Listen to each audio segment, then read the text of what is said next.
You may have seen pictures or videos all across social media this week of some certain four-legged friends roaming around Huntsville neighborhoods. And no, we're not talking about cats or dogs.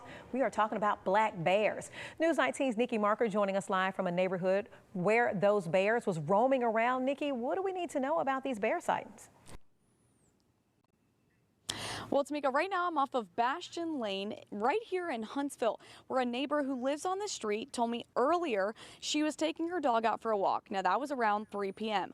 Later that day, she got on their Nest camera footage to see that there was a black bear roaming through the driveway in their yard. Now, that was less than 5 minutes after she had just come in from that walk. She says that the family thinks it came out of these woods right next to me and behind me and headed south towards Ditto Landing.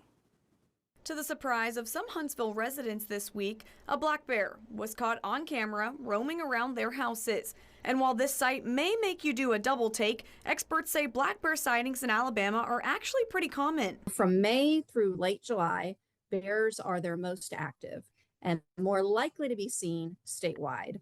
Marianne Galden is a biologist with the Alabama Wildlife and Fisheries Division. She says many are fearful of black bears, but they are not there to bother you. If they're behaving normally, they won't approach you, and if you don't have an attractant out for them, they typically won't stick around for long. And while the sightings are not out of the ordinary, there are a few things you can do to prevent these four-legged friends from paying you a visit. Bears are attracted to anything that would attract a raccoon.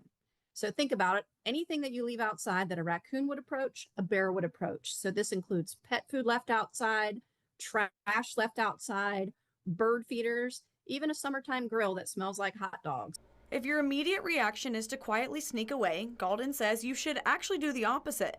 Clap your hands, wave your arms above your head, and holler at it, just the way you would spook away a stray dog, for example. Because the tactic of playing dead does not apply to black bears.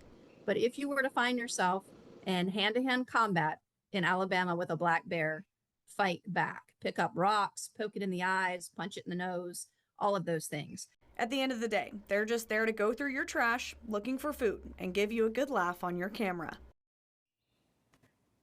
And they do say it's important if you come into an encounter with one of these black bears to report it to the Alabama Wildlife and Fisheries Division. That way they can just keep tabs on it.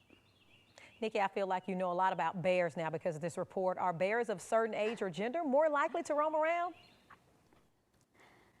Well, funny that you asked, Tamika. So Galden was explaining to me earlier today that oftentimes, and she was saying 9 times out of 10, the bears that you're seeing in areas like this one with the residential areas who are just roaming around your house or your yard are actually going to be the young male bears. And she says that they're at the age where they're too young to be with their mom, but they're too old to be with their mom, but they're too young to be in their mating stage. So they're really just young teenage boys roaming around looking for their people. And she actually gave the comparison to a human young teenage boy who hasn't really found his people yet. Is just roaming around looking for the people and the place he wants to settle down with. So I thought that was pretty funny. That's a good comparison.